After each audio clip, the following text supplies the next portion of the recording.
Coming up, there are so many Aussies taking part in training camps overseas and also the recent Youth League in Porrick and a Junior Austrian Open. Can these camps and training overseas literally transform an athlete? We're going to cover a few things that we've missed over the last few weeks. Pan American Championships in Uruguay and also the 2024 Premier League season has come to an end in Morocco with the grand winners announced. All of that follows after our talented friend Good Fortune.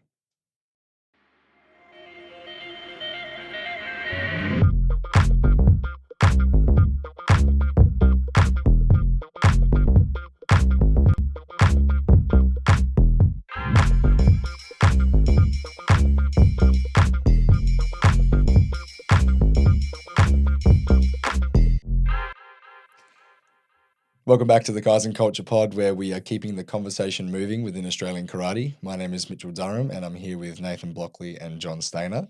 We are free and available wherever you get your podcasts, whether it be on Spotify or Apple Podcasts. We are also watchable over on YouTube.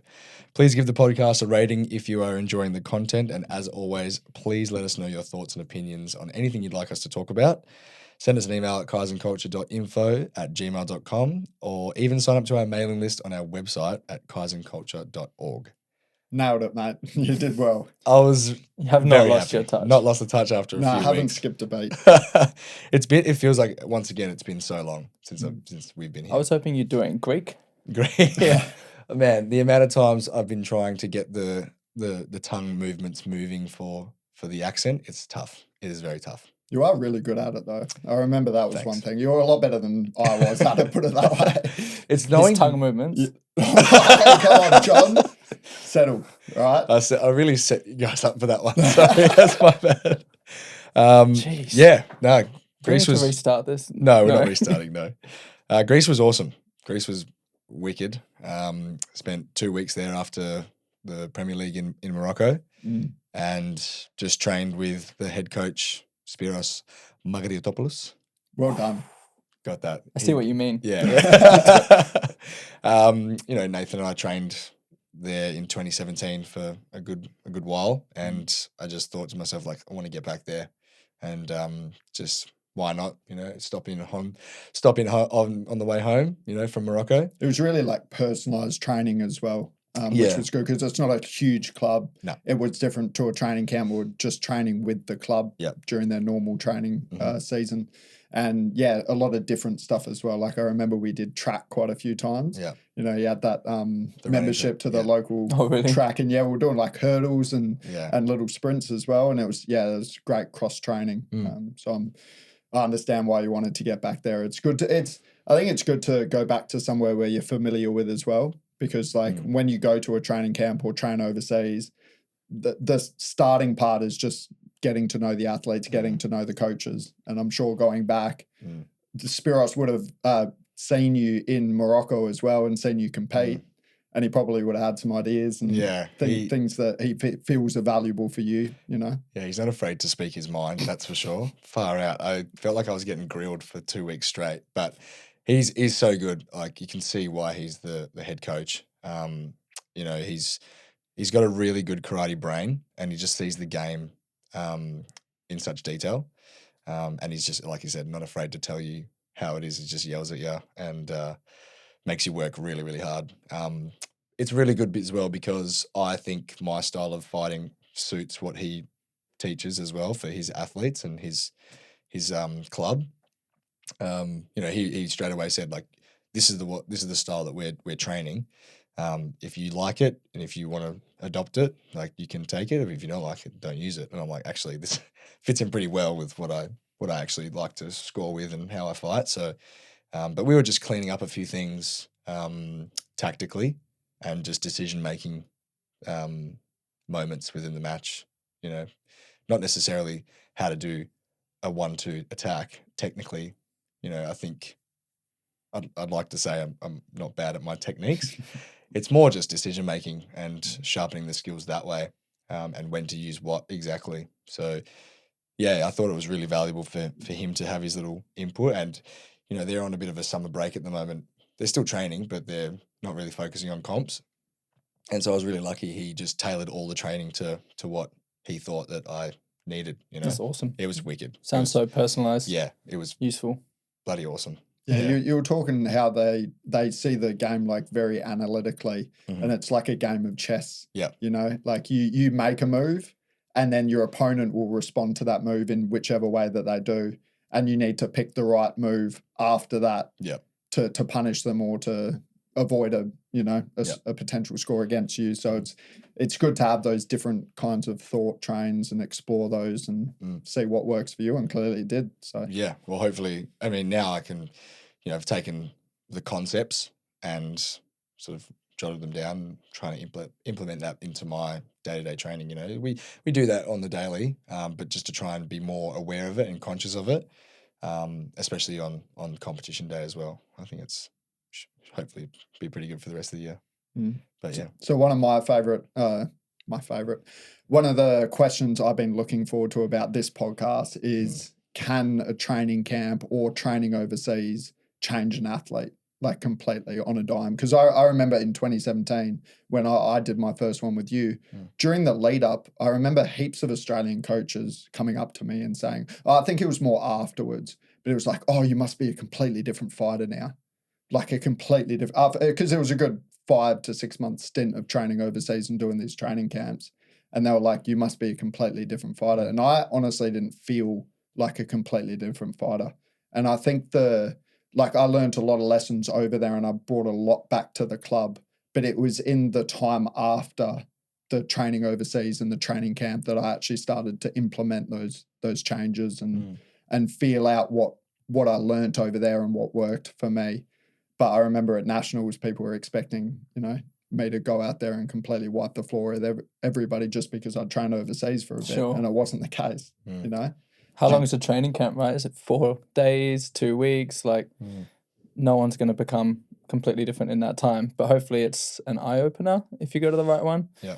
Gives you an idea of the intensity and the level. And you take that back, I think. It's like, what have you learned? What can you apply? And the work gets done over the next years. Not in the 4 days. Do you think? Oh, sorry, go. No, you go. Do you think that could be like the pedestal that we have placed on training overseas? I think it was back then. Yeah. I think now it's a lot less. There's a lot less attributed to training overseas in terms of how much you're going to get out of it. And because everybody's doing it, a lot of, and we'll talk about who's recently done training camps overseas, and a lot of people are doing it, and we're not seeing like huge changes, but maybe it's also the level is getting closer between Australia and the rest of the world, and we saw that in the youth league recently happening. So it is such a big deal, right? If we go all the way to Europe to a training camp, so I think it's always going to be like, oh, cool, but the guys in Europe are probably doing that very often. Yeah, and they're so good because of their day-to-day training, mostly. So what's your experience? Have you gone somewhere, done a training camp or trained overseas and you felt like it's completely changed you as a fighter? I think like that 2017 trip, first of all, the 2016 trip in Umag, Croatia is the youth camp that's on right now, or that's just happened. But back a couple of years ago now. That one was more so just like an eye-opener of like, oh my God, there are so many athletes out here that are my age that are doing this and they also love it. Because I suppose back then as well, like we didn't have as much access to the streams and the social media side of things. But yeah, so that was more of an eye-opener to see all the athletes and the level, and then just how intense it was. And that sort of woke me up a bit like, oh my gosh, I feel like I got to be training way harder and doing more and just being more intense. The second time going away with you, 2017, I felt there was a big shift in the way I fought and maybe just a general sense of confidence because I'd had experienced the quote unquote top level for 6-month period training with some of the best in the world. And that does give you a sense of confidence. And I think sometimes that's what we need as Australians to give us that little extra boost to be like, yeah, we can kick it with the rest of the world. In terms of like making me a completely different fighter, I don't think so. I think this was always like my characteristics as a fighter. Like, didn't change me, But I guess it maybe gave me a platform to take a big step forward in the right direction, you know.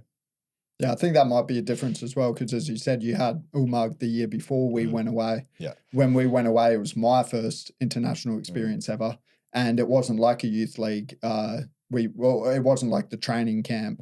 You know, we start in Austria, and that was... We did do a training camp with Junior Lefeur, but then we just trained with Renee Small for like 2 months. Yeah, and at the start, though, we did Austria, didn't we?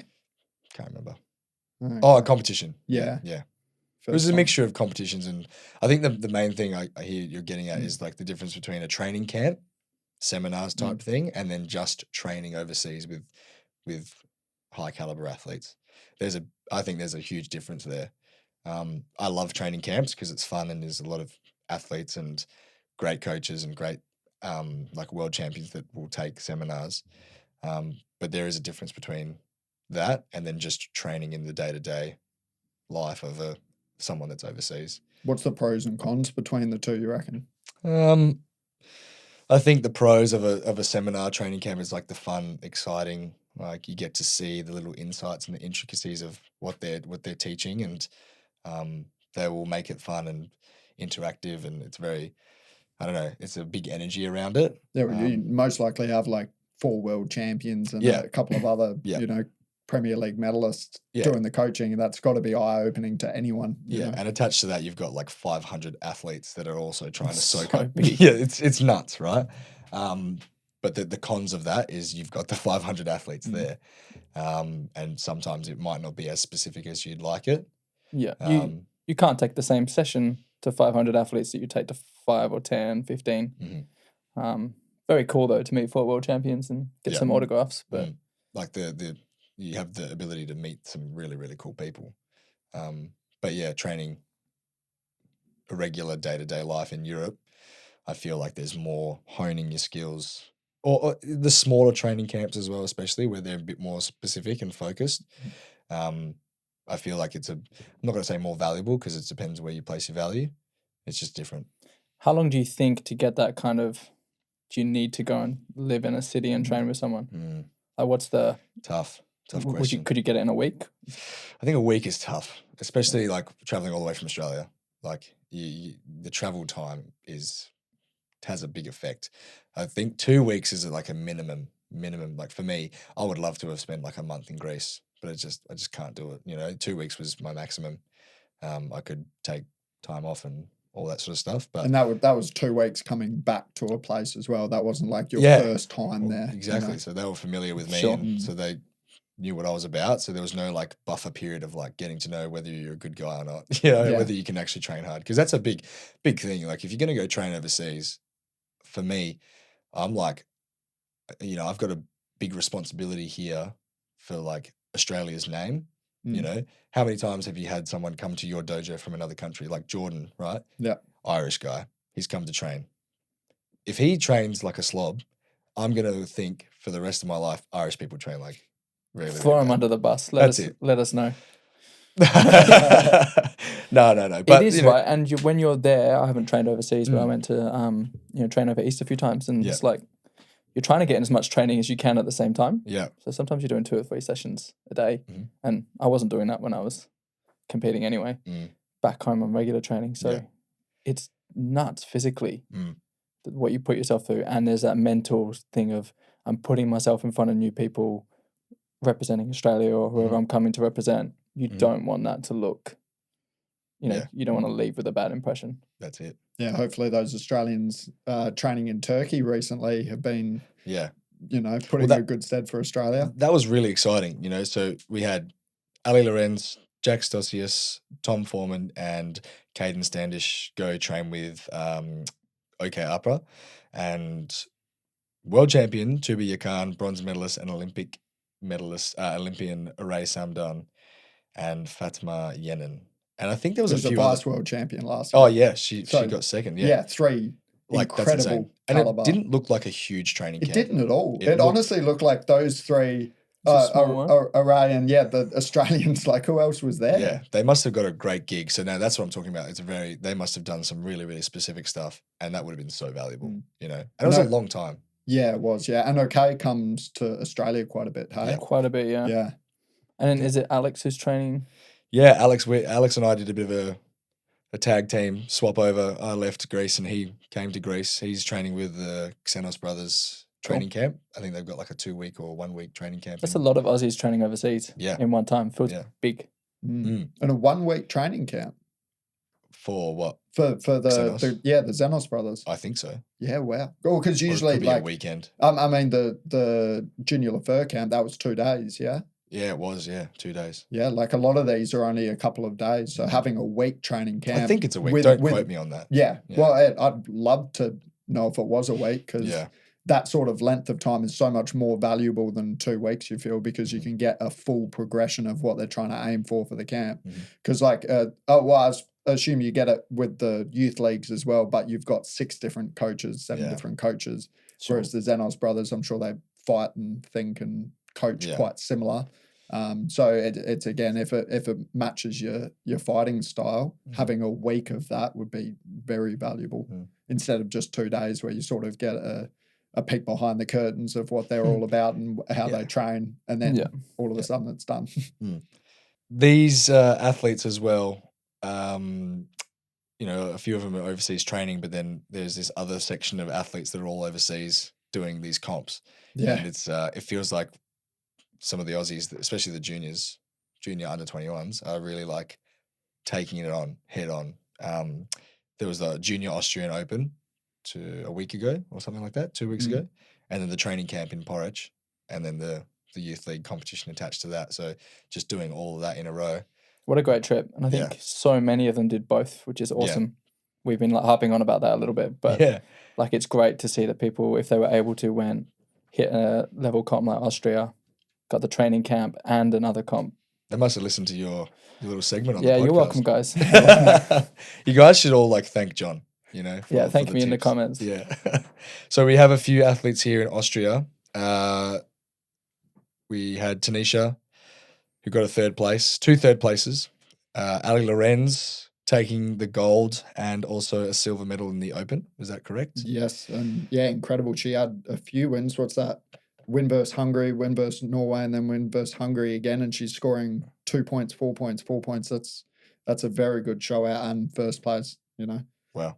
Hudson Maggio got a bronze medal. Matthew Riley was in the bronze medal match, but lost, unfortunately. So came away with 5th place.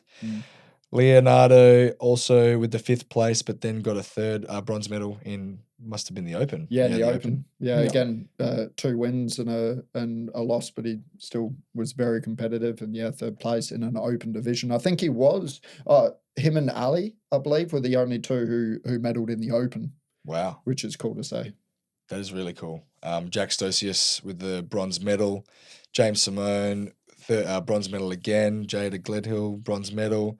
Tabitha Bamner, unfortunately, first international comp. Great experience though. Lost to the eventual bronze medalist, so that's up there. And Kira got the bronze medal as well.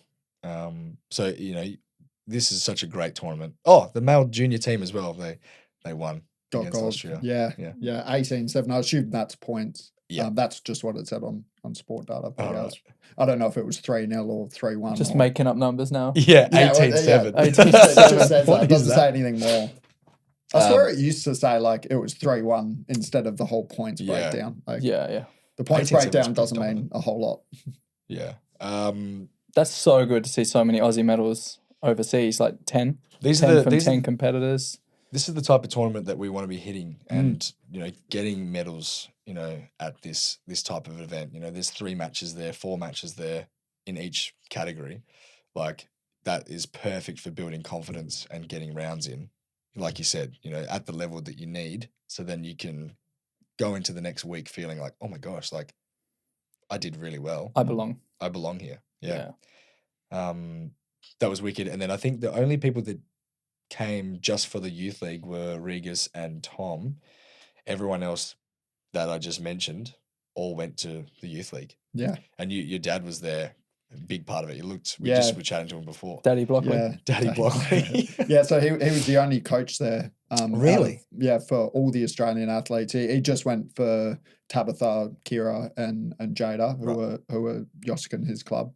But yeah, had a few. I think Dojo of Champions. Most of their athletes asked my dad Owen to coach them, which is fantastic to see. That's awesome. I feel like if you've got a coach there at the tournament, these athletes who are traveling, they should know whether they want a different coach compared to their personal coach, because a lot of people go overseas, they don't have their personal coach and they'd rather just do it all on their own, and that's fair enough, you know. But if you can be an athlete who takes the positives out of a random coach that adds to your experience and your performance at the level you're at, that's fantastic, and it's good to see that there's no barriers stopping that from happening. You know, because Ali Lorenz, for example, incredible athlete, and she's done really well internationally as of late, asked Owen to coach her, and went all the way and got first place and second place in the Open, and I'm sure Owen would have had an impact on that, you know. Oh, it's always good having someone in the chair, like just support. And it's also, you don't realize how much of an effect that it has on the eyes of the referees and the rest of the competition, you know. Another country goes, oh, here's another Australian, no coach, no support, this is going to be a whitewash. The referee goes, oh, this athlete doesn't have a coach, that might not be that serious, you know. So it's hard for us to get over there, right? Absolutely. And for people to get over there. It's a big perception thing. I think it's the culture that we are good at and we want to keep setting, of like, people are there to help, you know, that we do have our club rivalries, state rivalries, but when you go there as an Australian, like you're there as an Australian, and then someone like Owen who's there, I think there'd be lots of people, similar positions, if they were there, that would help out. And it's not just on the tatami either. It's sometimes the most important one is in the warm up. Yeah. Getting ready, like just feeling that little bit settled by someone standing next to you. Weigh-ins, registration, all of that stuff. I'm sure. Finding the right venue. So that was a huge thing with the youth league in Porrick. It was split over 2 venues. What was it? 12? 12 tatamis. 12 tatamis in total, 8 in one venue and 4 in the other. And I don't know if that happened to any other Australians, but I know Tabitha got the rough end of the stick a little bit, because I think Owen refreshed her draw or her schedule, and her event got shifted to the other venue and moved 2 hours earlier as well. So oh my gosh, that is a massive change for an athlete. I think luckily they still had a few hours to make that big change, but that's a huge difference in your mindset. You're thinking, oh, I'm competing here. This is what. And a big thing was the second venue was humid. Like, it was pretty much a sweat box compared to the humid. Humid, very humid. Do I need to work on my enunciation? No, you're all good. It's your tongue muscles. Apparently not good enough. That's a huge change for an athlete. If you think you're competing here, but you end up competing in a sweat box comparatively, like having a coach, especially there. Tabitha, right? Said it was her first time. Yep. Imagine if that wasn't picked up and she'd been organised and gone to the right venue, got there really early. You're just sitting there chilling, maybe. There was no announcement either. Yeah, or none that Owen heard. This is what we've talked about with registrations and stuff. When you go over, it's difficult. You sometimes. Seriously need a coach. There at all levels. Like, I've been competing for so long now, and I love it when there's, in the last Premier League, it was, you know, Brian and Robin was there. You know, just having that support behind you, just to say, we're going to go together to do a training session. We're going to go together to do registration and weigh-in, and then we're going to go together at the venue. If you'd like me to sit in your chair, I'll be there. And I'm like, that is awesome. And it's just so comforting, you know. So, you know, we've done it the hard way, having no coaches. 2019, traveled most of that year with no coach, and it's not a nice experience. No, it's just so much more valuable having that support network 100%. Behind you. So it was good, and Owen would have loved it. Yeah, like, he did. He loves that stuff, hey? Yeah, and I think that's the first time he's been overseas and done like a training camp and a tournament as a coach, except for when he coached us in Dubai. Oh, yeah. But that wasn't a training camp, I think it was very invaluable for all the athletes to have that youth league and Austrian Open experience, having those two so close together. would have been really good and to it make looks the like, trip worth it. Looks like the comp was a little bit higher standard in the youth league, but it's good to hit those two different levels. And we still had some good showings. It's the best league for the juniors out there, and you can see it. You know, you can see, like your dad mentioned, that all these kids look like they have been like blooded into this competition already. They've done these competitions 3, 4, 5 times already. Yeah. And it's just what they do. They start at 14 doing this. And so they're just so primed for these events. And that's not including the international opens that they're traveling around and doing, like the Austrian Open. Yeah. That isn't a once in a year tournament. Yeah. That's like once every weekend sort of tournament. You know, they do these all the time. So us having the ability to also do that, it's very important. But what was really noticeable was that, you know, there were, you know, you're going to get some wins, which is fantastic, but the losses weren't like, you know, bad losses. Does that make sense? So they're against competitive countries or athletes that were placing or going to medal matches. So that, to me, I think is a very comforting thing as an athlete. When you lose to someone that gets the gold medal, you're like, oh well, you know, it's not that bad, you know. Yeah. You know, you're there or thereabouts, right? Even if you were not quite going to win that fight and it felt distant in the fight, to lose to that person means, you know, a bit of work. Yeah. You're not far off. Yeah. And as a nation, I don't know how valuable this statistic is, but we had 11 wins and 12 losses over the youth league. So, I mean, we're pretty much even winning and losing. So we definitely deserve to be there. It wasn't like some tournaments have been in the past where every single Australian gets our first round. There's been 0 wins, yeah. Yeah. We had a couple like notable, like Ali getting 9th. Yep. Incredible. Win versus Italy 0-0. I assume decision. She lost against the second place Croatia 0-2, and then won against Ukraine 3-1, and lost against Morocco 3-5. So still a very competitive last fight. Great back-to-back tournaments for her. And then James with a couple of wins. Yeah, 3 wins against Poland. 11. Yeah. 11-2 versus Poland in the first round. That sounds like that Team Kumite score. That is all. Yeah. Yeah. And then a win versus, is that Austria? Yep. 3-1. Cyprus 2-0. Struggling with these abbreviations, boys. Gotta learn your countries. And I think the other one we wanted to mention was Regis. Yeah. I was going to say Regis. Yeah. I think 3 wins took him to the pool final, so that was wicked. And a big 8-0 score against England for him as well. Woo! We love beating England. Oh, wait, no, I'm outnumbered here. You guys are English. I've lived in Australia I'm on the longer. fence, you're even actually. I'm half English, half Australian. Typical. I mean, we could go on to talk a lot about this and dissect everything about it, but I just think the main thing is like it's really, really great to see that all the kids are traveling overseas and taking this opportunity where they can. So keep going, do this more regularly as much as you can, and I'm sure that the success will come and it'll benefit your senior years for sure. Yeah, and that whole impact of the camp doesn't stop after the camp finishes. You need to take that back to the dojo, learn about what works for you, what sort of, because I believe Owen said that the way they sort of structure the camp is they focus on a lot of tactics and whatnot.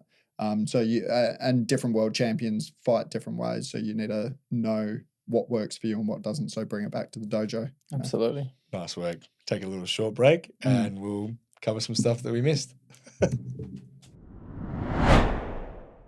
All right, we are back from the break and just going to do a little quick shout out to Jules. Yeah, thank you, Jules. Yeah. Jules saw us on YouTube for the first time. Yeah. She's 5, my daughter. Blew her mind that Dad was on YouTube. And then she heard us talk and got bored within about 60 seconds. Because there was probably no cartoons. Yeah, she's a big Minecraft girl. Okay. Yeah. Fair enough. If you had diamonds and TNT, I think we would have been set. All right. Maybe I'll bring him next time. Sure. How do we make the podcast more exciting? Yeah. More TNT. More Minecraft. Anyway, no more Minecraft chat because I know nothing about that.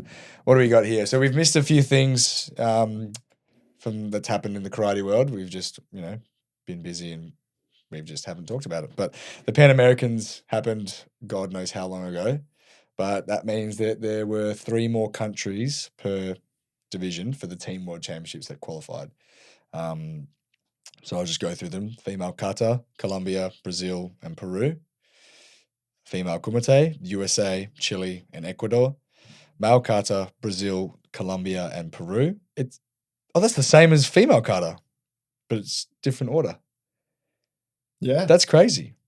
Yeah, big kata countries. I know Colombia is also a big kumite country as well, but very cool. So that's good for the National Federation that you can send both male and female.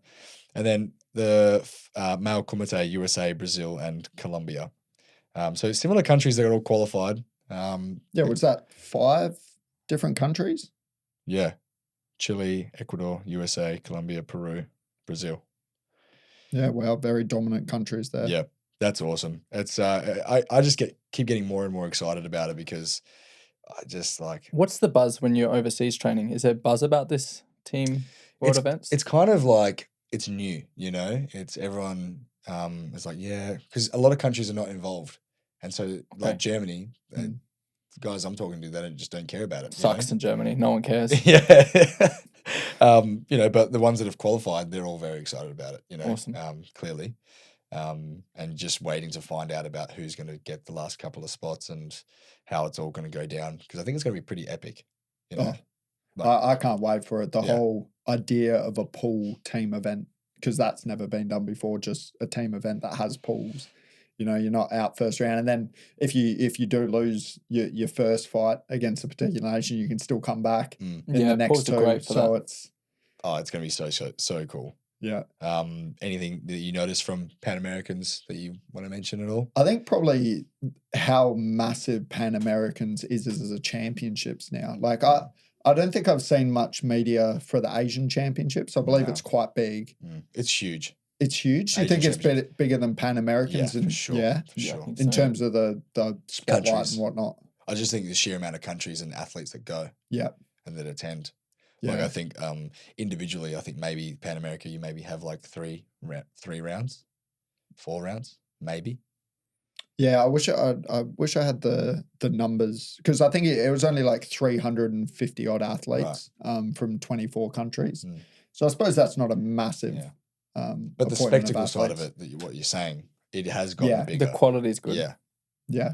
I remember seeing it last year and then again this year. Just the media that is around it looks like it's a Europeans or an Asian championships, and I think that's something that it'd be great for Oceania to sort of aim towards. Do you reckon that's a result of Karate Insights?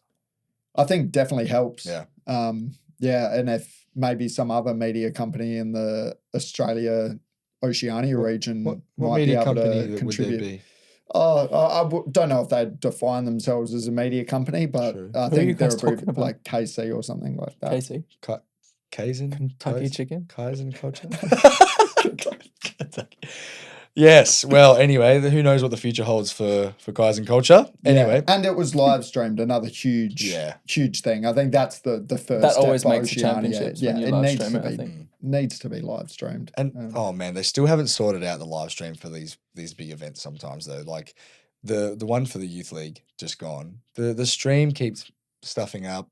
It freezes in the point where I want to watch one athlete at one particular time. It knows which one you want. Yeah. And it freezes at that point. And then I have to go and try and watch it from another tatami, and try and look from the corner. That's what I did. Yeah. That's some Inception 3D chess.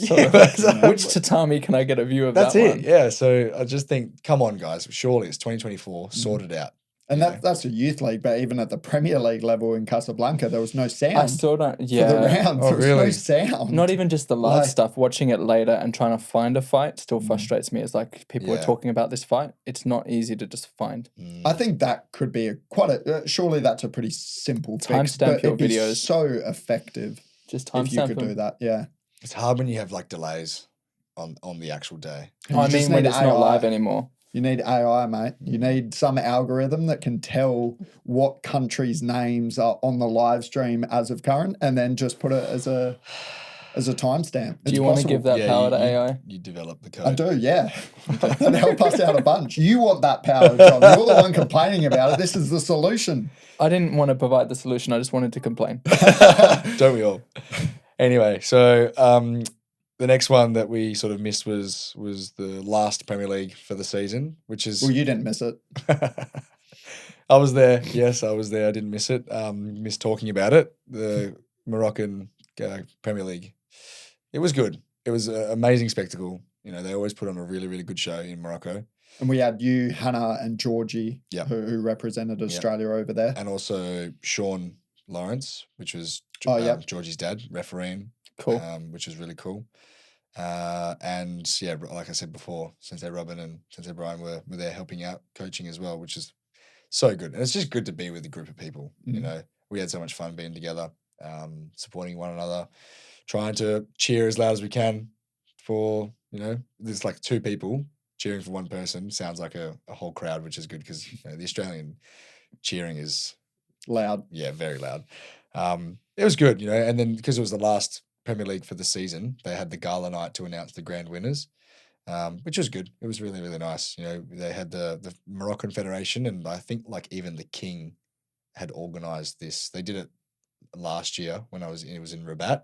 That was huge. They had like fireworks going and everything because it was outside. This one was in like a big ballroom.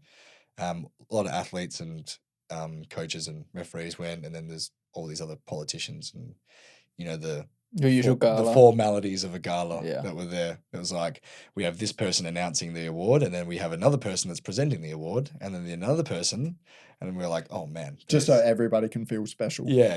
Which is, it's nice. And it was good to see all the athletes there, not in like a national tracksuit or a karate gi. So, sure.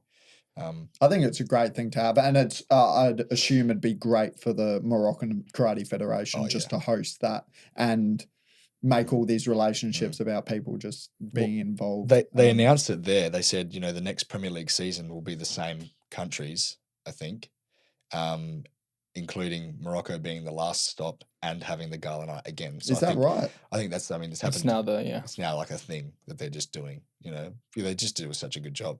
Are you happy with those Premier League locations? Like, because you're missing, you get Paris, which is fantastic. That's Paris. It'll be Paris, Cairo, or I think it'll be Paris, Cairo. Not sure if it'll go back to Antalya, but maybe somewhere else in Turkey. Yep. And then Rabat, I think they said it was going to go back to. Yep. Obviously, I would love a more Southern Hemisphere Hemisphere type thing. Like even Japan. It's weird to me that Japan doesn't have one. Man, when they had it in Japan last year, like the attendance was really bad. I don't know. I think it was around the similar time as like Europeans. What city do they have it? It was in Fukuoka. Okay. The attendance wasn't that great. There was so the attendance from the rest of the nations wasn't great. So they're not going to really go, we'll look after the Australian athletes and put in a Premier League in Japan if no one else is going to go. Sure.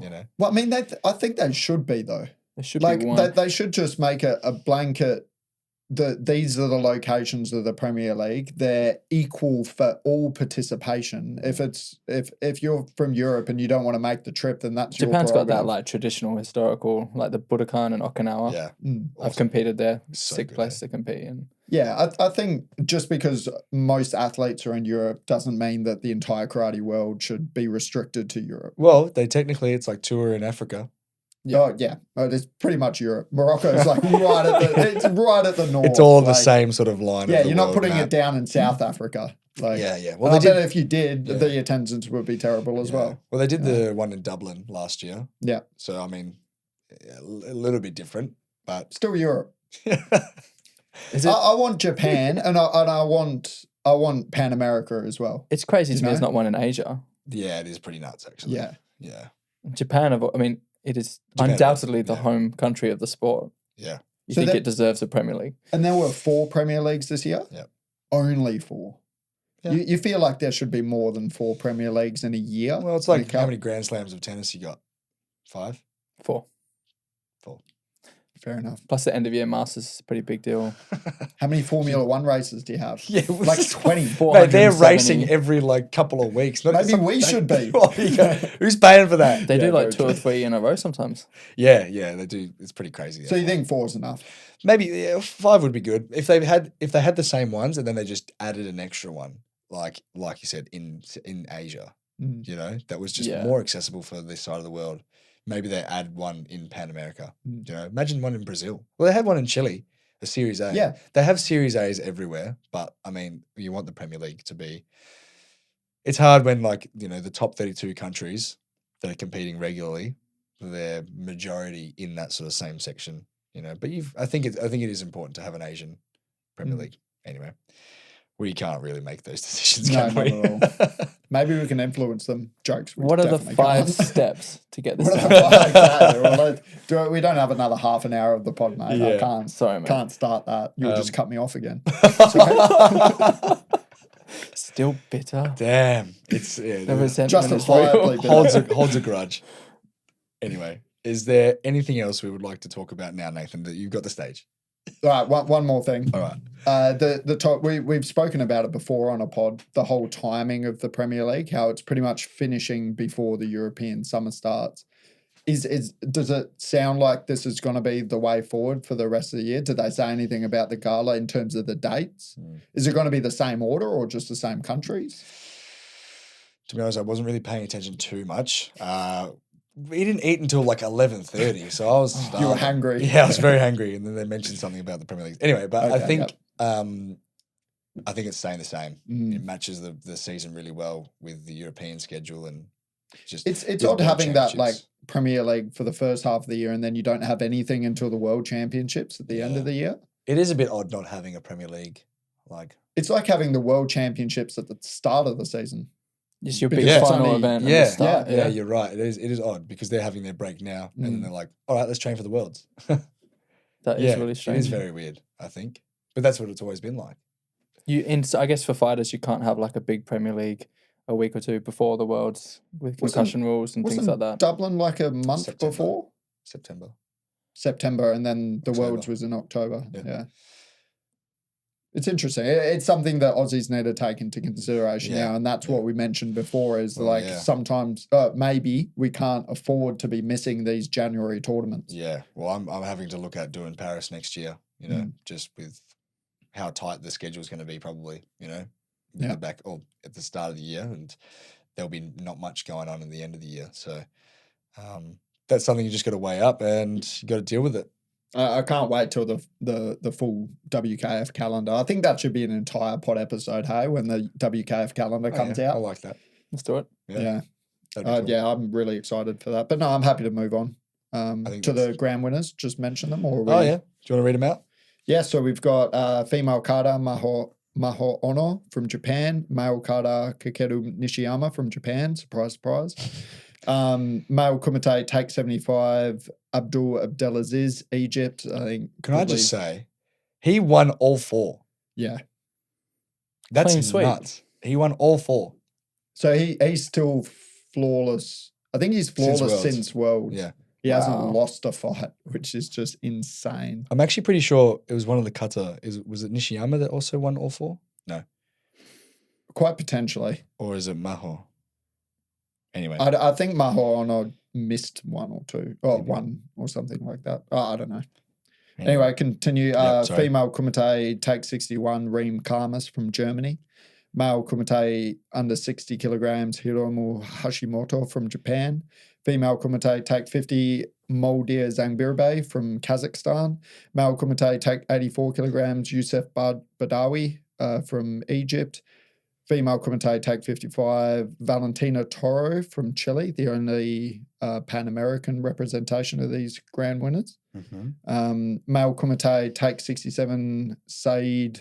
I think it's Said Ubaya from Morocco. And female kumite take 68, Elena Karici. Elena Karici, yeah. From Switzerland. Male kumite plus 84, Taha Tarek Mahmoud from Egypt.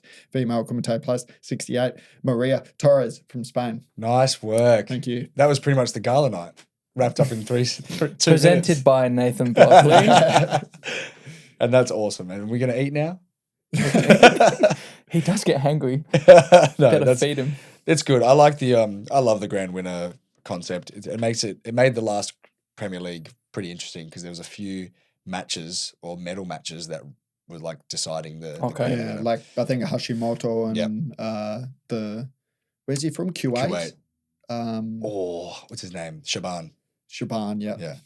And then I think also Reem, her performance, also her bronze medal. That is exciting. Yeah, and that was a very tight division. That one, yeah. There's a few, but that's the overall winners, the Premier League. Yeah. So completely separate to their 7 other point systems and the other ranking system. Yeah. Anyway, good to wrap up. Good to catch up as well on a few things. I think we're pretty caught up to date with all the events. But yeah, nationals in a month. That's how nuts is that? Feels like Oz Open was only last week. That's pretty nuts, hey? Yeah. We've got a few things that we want to talk about in the next few weeks. So, exciting. Yeah, so stay tuned for some nationals talk. Yeah. Pleasure, guys. All right. As always, let us know your thoughts, feedback, and opinions. Ask us questions. After all, we are an organization for you. So send us an email at kaizenculture.info@gmail.com and sign up to our mailing list to hear about all the things that we're doing and things that are coming up, or just send us a message on Instagram. Thanks everyone for listening. Thank you, boys, and we'll see you in 2 weeks. Outro is a bit rough. Yeah, outro was not good. Work on it. Nice.